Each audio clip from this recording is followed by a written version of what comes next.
नमस्कार। करोड़ों लोगों के चेहरे पर मुस्कान लाने वाले कॉमेडी किंग कपिल शर्मा से फैंस नाराज हैं और ट्विटर पर कपिल को जमकर लताड़ लगा रहे हैं। ट्विटर पर द कपिल शर्मा शो को जमकर ट्रोल किया जा रहा है। लोग कपिल के शो को बॉयकॉट करने की मांग कर रहे हैं। दरअसल विवेक अग्निहोत्री की film the Kashmir files trailer आने के बाद से ही चर्चा में है। फिल्म कश्मीरी पंडितों के संघर्ष को दिखाती है। जब एक फैन ने विवेक अग्निहोत्री से कहा कि उनको अपनी फिल्म को द कपिल शर्मा शो में प्रमोट करना चाहिए, तो उन्होंने जवाब में लिखा था कि कपिल शर्मा के शो पर कौन आ सकता है, इस बात का फैसला मैं नहीं करता हूं। इसके बाद से मामला बढ़ता चला गया। विवेक अग्निहोत्री ने फैन के कमेंट का जवाब देते हुए ये भी कह दिया कि कपिल के शो पर कौन जाएगा, इसका फैसला कपिल और प्रोड्यूसर करते हैं। हमारी फिल्म में कोई बड़ा सितारा नहीं है, शायद इसलिए प्रमोशन करने से इनकार कर दिया गया। उन्होंने कहा, मैं यहां अमिताभ बच्चन को कोट करना चाहूंगा कि यहां वो राजा हैं, हम रंक। विवेक अग्निहोत्री के दावे के बाद से ही सोशल मीडिया पर कपिल शर्मा का जमकर विरोध हो रहा है। कपिल शर्मा के खिलाफ ट्विटर पर लोगों का गुस्सा शांत ही नहीं हो रहा है। इतना ही नहीं, शो को बॉयकॉट करने की मांग यूजर्स कर रही हैं। एक बेहद ऐतिहासिक और महत्वपूर्ण मुद्दे को उठाती इस फिल्म को प्रमोट नहीं करना कुछ लोगों को गुस्सा दिला गया, जिसके कारण अब कपिल की फजीहत हो रही है। ये हर किसी को पता है कि कपिल का शो हमेशा ही विवादों में आ जाता है। कई बार उनके शो को बैन करने की मांग भी उठ चुकी है। इतना ही नहीं, बीते कुछ महीनों से कपिल का ये शो टीआरपी में भी पिछड़ता जा रहा है। दरअसल कपिल का शो कुछ हफ्तों से टॉप 10 से बाहर है और अब ये show film the Kashmir files की वजह से और ज्यादा विवादों में आ गया है। शो की गिरती टीआरपी और लगातार हो रही बॉयकॉट की मांग के चलते द कपिल शर्मा शो पर ताला भी लग सकता है। पहले भी ये शो गिरती टीआरपी के चलते बंद हो चुका है और अब फिर से इस शो पर काले बादल छा रही हैं। बता दें, कपिल इस शो से अच्छी खासी कमाई करते हैं। अगर ये शो बंद हुआ तो उन्हें भारी नुकसान हो सकता है। बता दें, इस मामले पर कपिल ने भी अभी तक चुप्पी साध रखी है। उनकी तरफ से इस पर कोई प्रतिक्रिया नहीं आई है। देखने वाली बात अब ये होगी, कश्मीरी पंडितों पर बनी इस फिल्म का प्रमोशन करने से मना करने के चलते कपिल शर्मा को क्या झेलना पड़ता है। आपका इस खबर पर क्या कहना है, कमेंट करके जरूर बताएं। सर, मैं तो ये कहना चाहूँगा कि इतनी फिल्मों का हिस्सा रहने के बाद इतनी कामयाब फिल्म में काम करने का ये फिल्म जरूर आपके लिए खास होगा और सबसे खास होगा, क्योंकि ये रियल लाइफ से कनेक्ट करता है आपको। मैं पिछले 10 साल से मैंने काम कम कर दिया था, बिकॉज मैं पहले तो इसी वजह से 522 फिल्में कर चुका हूँ, इतनी फिल्में की हैं।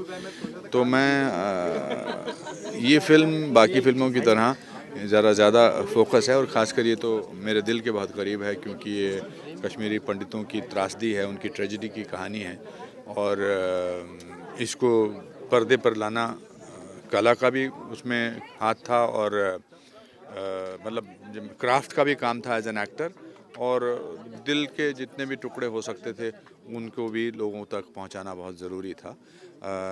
ये इस ट्रेजेडी का जो 400,000 लोगों को या 4 लाख 5 लाख लोगों को 19 जनवरी 1990 को अपने घरों से निकलना पड़ा और पिछले 32 साल से उनको कोई न्याय नहीं मिला है, तो कभी कभी उस ट्रेजेडी को देखकर पर्दे पर एक थोड़ा सा मरहम का काम होता है। वो जो उनके साथ हुआ वो तो वापस नहीं आ सकता। जिनके अपने लोग चले गए, जिन औरतों का रेप हुआ, जिन लोगों का मर्डर हुआ या जिनको घर से निकाल दिया गया, वो तो वापस नहीं आ सकता है। लेकिन उनकी ट्रेजेडी जो है वो लोगों तक पहुंचेगी, इससे थोड़ा सा लगता है कि चलो हमारे साथ कोई हमदर्दी दिखाने वाला होगा।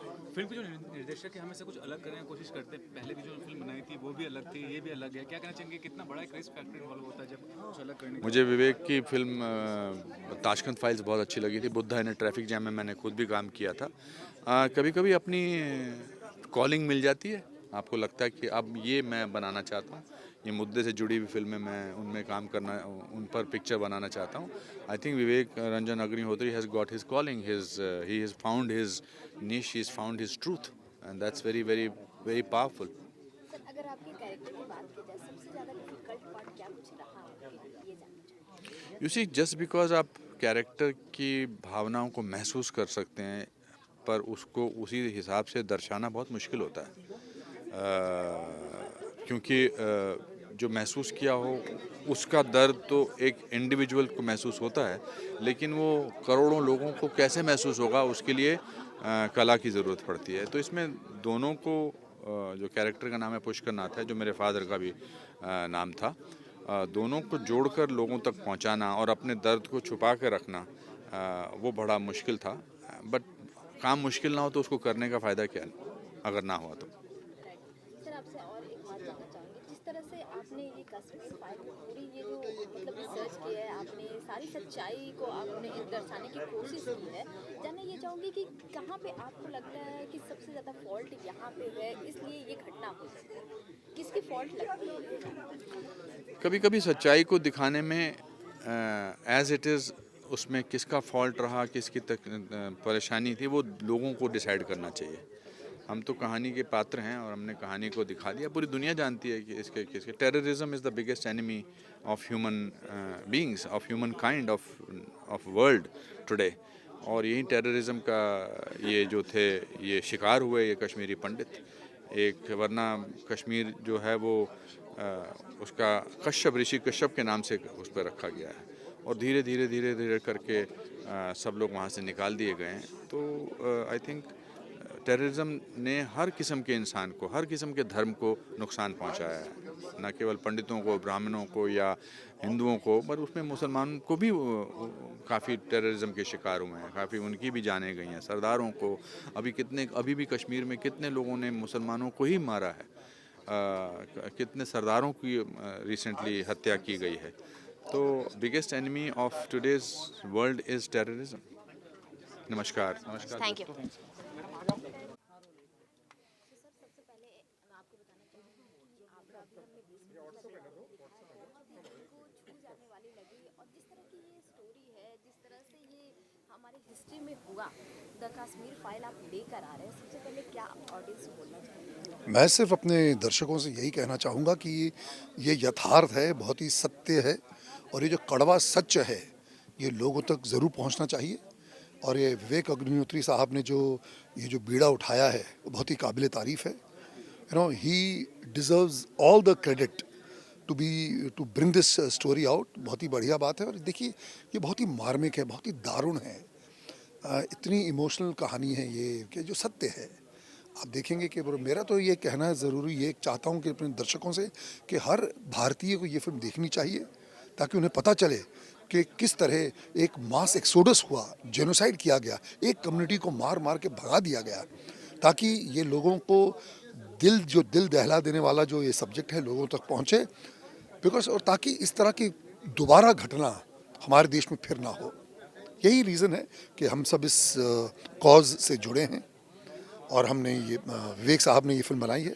बहुत ही काबिल तारीफ, बहुत ही बढ़िया फिल्म बनाई है। जिस तरह से आपने कहा कि ये कड़वा सच है, सो कहाँ आपको लगता है किसकी गलती है, क्या कोई फॉल्ट है जिस तरह से ये स्टोरी बन गई? देखिए आप जब फिल्म देखेंगे आप रियलाइज़ करेंगे कि किसने, देखिए जो जेनोसाइड हुआ, जो मास एक्सोडस, जो आप देखेंगे जो एक कम्युनिटी को जो प्रोसिक्यूट किया गया, ये पहली बार नहीं हुआ है।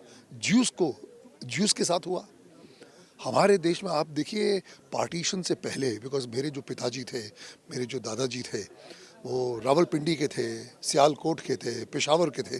तो किस तरह वे रातों रात उनको एक भाई देश आज़ाद हुआ, पार्टीशन हुआ, तो उन्हें पाकिस्तान छोड़कर, जो हमारा जो हिंदुस्तान था वो वेस्टर्न पंजाब था, उसे छोड़ के वहाँ आना पड़ा। तो मैंने तो कहानी सुनी थी यार, कितना मतलब एक कपड़ों में सब कुछ, घर बार हर चीज़ छोड़ के वो आ गए थे। तो एक डिस्प्लेस हो गए थे। उसके बाद में फिर 1990 के दशक में पता चला कश्मीरी पंडितों को, हिंदुओं को मार मार के बाहर निकाला जा रहा है, जस्ट बिकॉज आप एक कम्युनिटी को बिलोंग करते हैं और उस पर कोई आवाज़ नहीं उठा रहा। आप देखेंगे क्या क्या हुआ।